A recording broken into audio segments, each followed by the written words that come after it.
नहीं, कर लो, कर लो।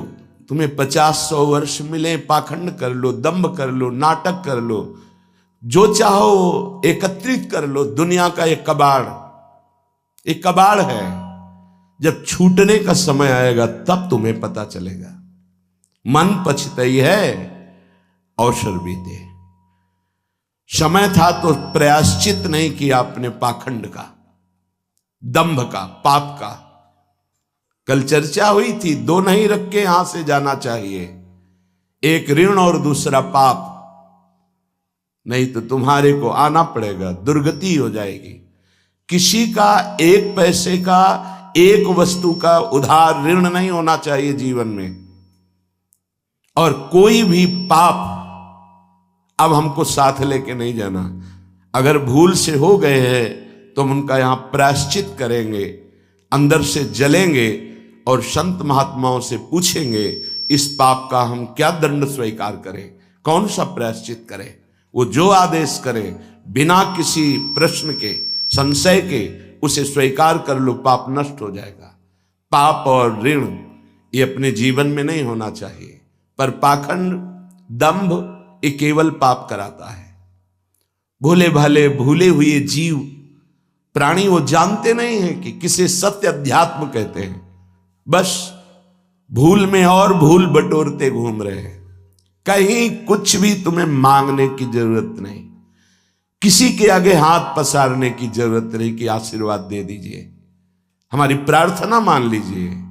यदि आप नाम जापक हैं तो दूसरों को सुख देने की सामर्थ्य रखने वाले हैं। आप भगवान के अंश हैं। आप कोई साधारण नहीं, आप अपने स्वरूप को पहचानिए, ये भटकना छोड़िए।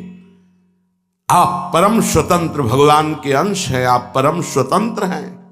ये माया आपको जो बांधे हुए है, इसी से मुक्त होने के लिए, इसी भ्रम को मिटाने के लिए हमें मानव देह मिला है। ए मारे घूम रहे, हमें सुख मिल जाएगा, कोई दे देगा आशीर्वाद।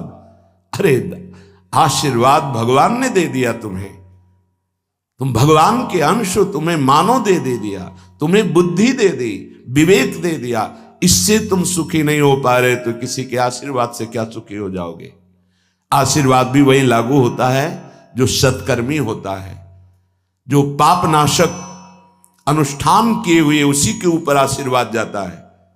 आप सोचे आप करें पाप, विषय विलासिता, और आपको कोई परमहंस आशीर्वाद दे दे, आपकी सामर्थ्य नहीं कि ऐसे आशीर्वाद देने वाले महापुरुष तक पहुंच पाए। जो पे दुष्ट हृदय सोई होई, मोरे सन्मुख आव की सोई। वो जा ही नहीं सकता। अगर चले गए तो आशीर्वाद मांगने की जरूरत नहीं है।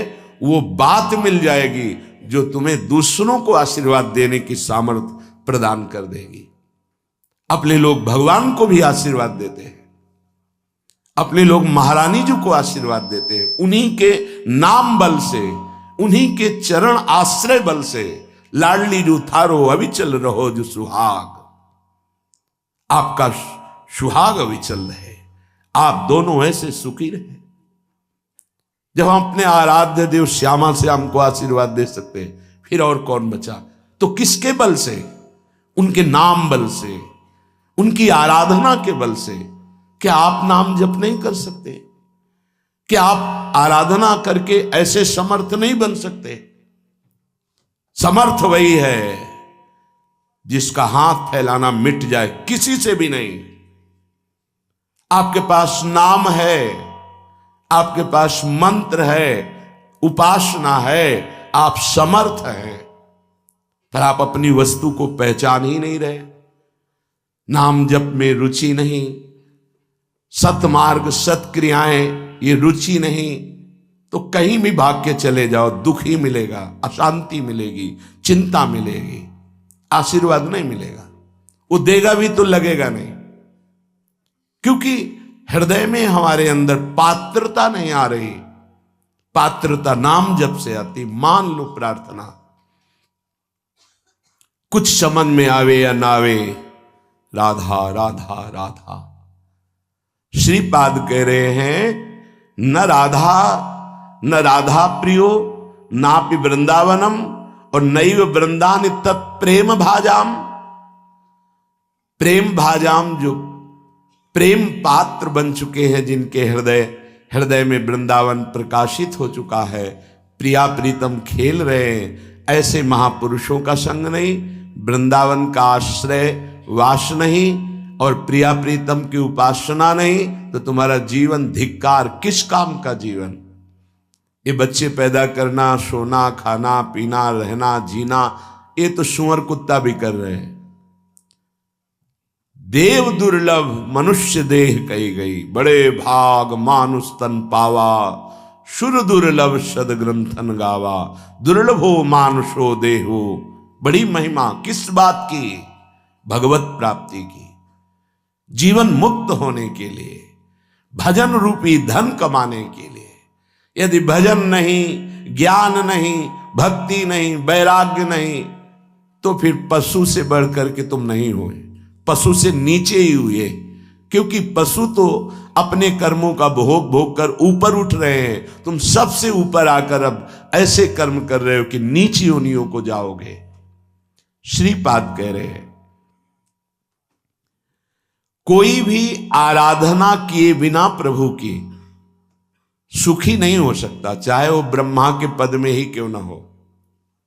सच्ची मानना, अगर सुख का अनुभव होगा तो भगवत आराधना से। ये बैठ जाए दिमाग में, भोगों में सुख नहीं है। अनंत ब्रह्मांडों में जितने भोग हैं सब माया के द्वारा रचित हैं।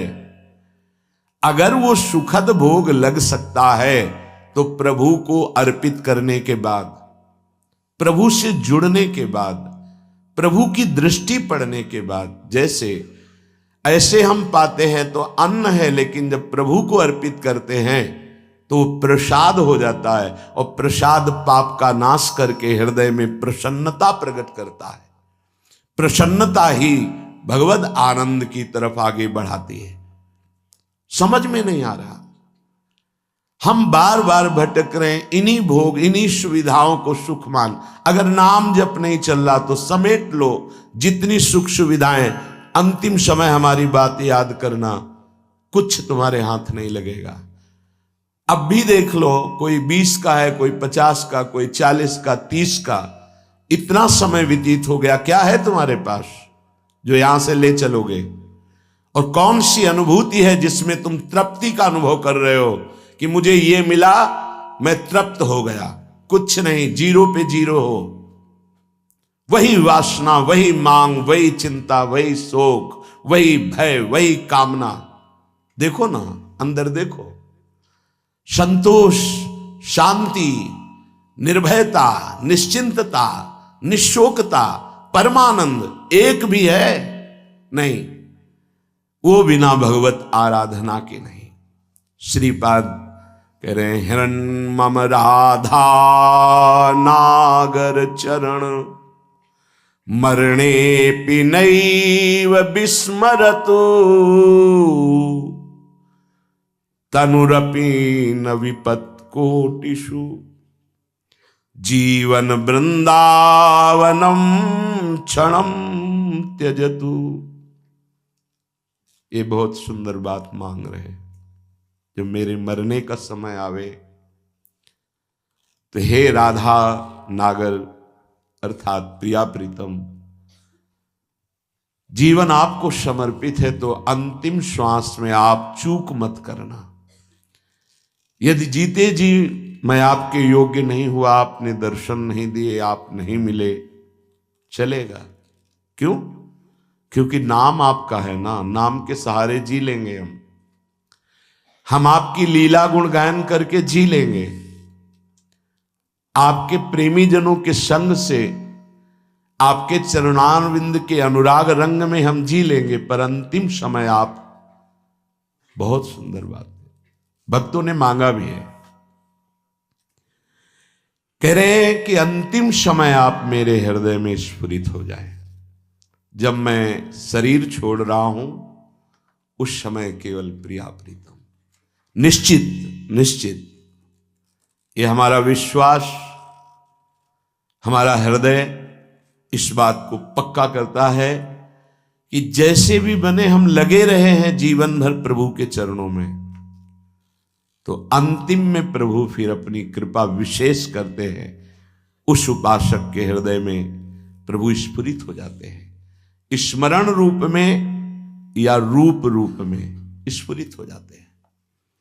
यदि जीवन में किसी महात्मा का संग रहा है,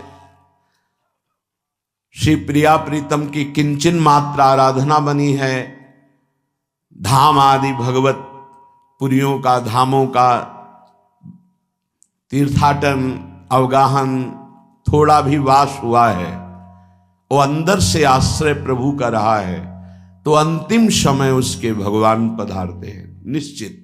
ये हमारा विश्वास कहता है, क्योंकि अंतिम गति ही परम पद या अगला जन्म या दुर्गति, अंतिम क्षण जो होता है वो महामहिम माना जाता है। कहते आपके विश्वास से क्या प्रमाण क्या है? तो अजामिल संध्या करने वाला, शास्त्र स्वाध्याय करने वाला, धर्माचरण परायण और बुजुर्गों की, गुरुजनों की सेवा करने वाला था। उस सेवा के लिए ही जंगल में समिधा लेने गया था। वहां व्यभिचार परायण वैश्या और व्यक्ति को देखा, कामांध हो गया।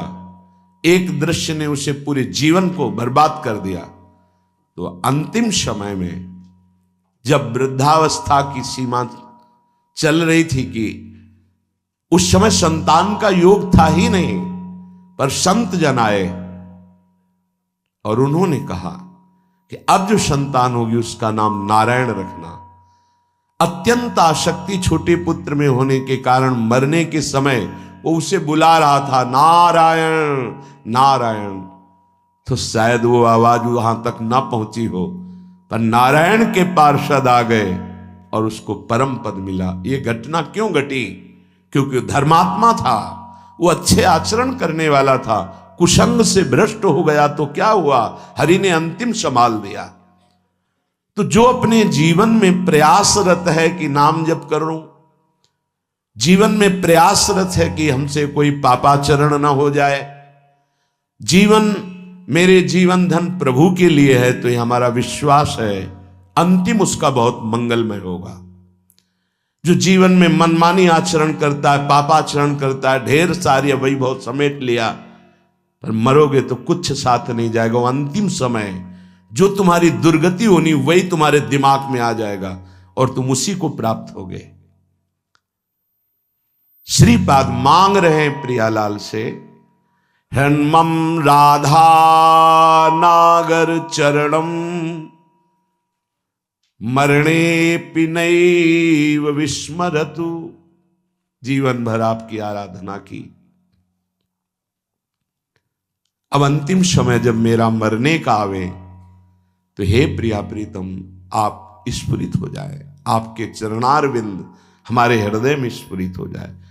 अब ऐसे कड़वे संसार में जन्म ना हो जहां केवल छल है, कपट है, धोखा है, जहां सत्य का किंचन मात्र लेश भी व्यवहार में नहीं है।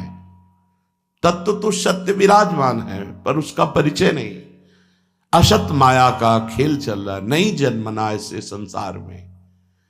हमें आपकी प्राप्ति करनी है। माना कि मेरे में सामर्थ्य नहीं, पर अंतिम समय आपसे प्रार्थना है आप हमारे हृदय में स्फुरित होना। और हे वृंदावन, आप मुझे ऐसी सामर्थ्य देना कि भारी दुख का समय हो अंतिम, तो भी मैं आपके धाम से अपने शरीर को बाहर न जाने दूं। ये बड़ी बात है। एक क्षण के लिए भी मैं कभी अंतिम चेष्टा में, जब मेरा शरीर भारी पीड़ा में हो, यहां से जब जाना होता है, जिनका आखिरी जन्म होता है, तो बहुत कुछ हमारी गंदगी जमा है जन्म जन्मांतरों की, वो बहुत शीघ्र भोगवाई जाती थोड़ा थोड़ा करके। तो देखा जाता है कि बड़े महापुरुष भी अंतिम समय बहुत ही विकराल परिस्थिति आ जाती है। उस समय भागना नहीं है औषधि के लिए, नहीं, ये धैर्य उपासक के अंदर ही होता है। पास में ही राधा टीला है। अभी कुछ ही वर्षों पहले की बात है, यहां के पूज्य जो महंत जी थे, बड़े ही कुंज बिहारी श्री हरिदास चरणारविंद के अनुरागी थे। रामकृष्ण मिशन में गए, परेशानियां बढ़ रही थी। उन्होंने जांच की, उन्होंने कहा यहां नहीं, आपको दिल्ली जाना होगा, या हो सकता है आगरे में हो जाए, या तो नहीं हो सकता, न मथुरा में न वृंदावन में। कहा कुंज बिहारी श्री हरिदास कौन जाएगा दिल्ली आगरा। हालत खराब होती चली गई। श्री हरिदास कुंज बिहारी श्री हरिदास। सबसे कहा कि स्वामी जी बुला रहे हैं हमें, जल्दी तैयारी करो जल्दी। ये अभी कुछ वर्षों की बात है, ये अपने सामने की बात कह रहे। जल्दी भोग बनाओ, नहीं तो भोग नहीं लगा पाओगे, समय है अभी, राजभोग जल्दी लगाओ। राजभोग लगाया, प्रसाद लाओ, प्रसाद। बैठो सब सामने। कुंज बिहारी श्री हरिदास, श्यामा प्यारी कुंज बिहारी श्री हरिदास दुलारी। कीर्तन शुरू हुआ। कोई समझ नहीं पा रहा क्या कह रहे, बस खून की उल्टी हुई। बोले स्वामी जी बुला रहे, चले गए। ये है जीवन भर की आराधना का स्वरूप। अंतिम लीला बड़ी विचित्र होती, उस समय आराध्य देव ही संभालते हैं। पूज्य श्री उड़िया बाबा बैठे हुए हैं, इधर प्रभुदत्त ब्रह्मचारी जी की कथा नीचे बैठ करके एक संत सुना रहे हैं। हजारों की संख्या में सभा भरी। बाबा ने कहा आज यहां स्मशान होगा। अचानक कौन समझ पावे महापुरुषों की, आज यहां स्मशान होगा। आज हम पहले 2 श्लोकों की व्याख्या करते हैं। जिसका जन्म होता है उसकी मृत्यु निश्चित होती है। आत्मस्वरूप जन्मा है, उसकी कभी मृत्यु नहीं होती। धैर्यवान कभी मृत्यु से विचलित नहीं। कोई समझ ही नहीं पा रहा कि बाबा आज बेप्रसंग की चर्चा कैसे कर रहे हैं। अच्छा तो सब सुनो, जो चर्चा हो रही सुनो। प्रभुदत्त ब्रह्मचारी जी की भागवत। ओम शांत बैठ गए। आखिरी ओम बाबा का था। इतने में वही आश्रम में रहने वाला एक कुछ विक्षिप्त टाइप का, क्या भगवान दास कुछ ऐसे नाम था, वो आया, कहने लगा लाओ हम चवर डुलाएंगे। तो ऐसे अनाधिकारी पुरुष थोड़ी महापुरुषों की सेवा में लग जाते। नहीं, तुम हटो। क्योंकि सुलझा हुआ विवेकवान पुरुष ही महापुरुषों की सेवा में।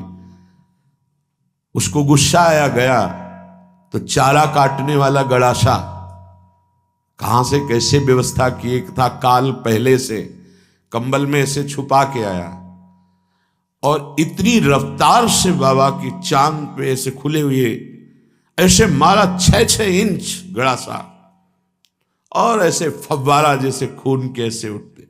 किसी को समझ में नहीं आया। सामने एक बूढ़ी माई थी, दौड़ के गई, लिपट गई। 5-6 गड़ासे मार चुके थे। अब कोई समझ ही नहीं पाया कि मतलब हो क्या रहा। काल का खेल देखो, वो सब आसपास, मतलब सब ऐसे ही। तत्काल माई ने, बूढ़ी माई ने उसको वश में किया। बूढ़ी माई ने, सब लोग उसको, फिर जो लीला, बाबा को एक इंजेक्शन लगाया गया कि अंतिम समय वो चेतना जागृत। ओम, बस क्या पूरे जीवन तप ज्ञान की मूर्ति, अंतिम लीला कैसे जा रहे हैं। पूरे जीवन मां मां मां पुकारते हुए रामकृष्ण पर, अंतिम गले में कैंसर, विविध प्रकार की पीड़ाएं। ऐसी महाभाव दशा में पूज्य भाई जी अंतिम समय में, जिनका आखिरी जन्म होता है बड़ा, तो उसीलिए ये ब्रह्मबोध संपन्न महापुरुष हैं, जीवन मुक्त महापुरुष हैं, प्रेमी महापुरुष हैं। क्या इनकी महिमा वर्णन करे, पर ये हमारे लिए कह रहे हैं, हम सबके लिए। क्योंकि ये जो मांग रहे हैं ये तो प्राप्त है इनको। हर समय लीला में प्रवेश है इनका। इनको श्यामा श्याम की आखिरी दर्शन की आकांक्षा नहीं, क्योंकि इनकी आखिरी जीते जी हो गई।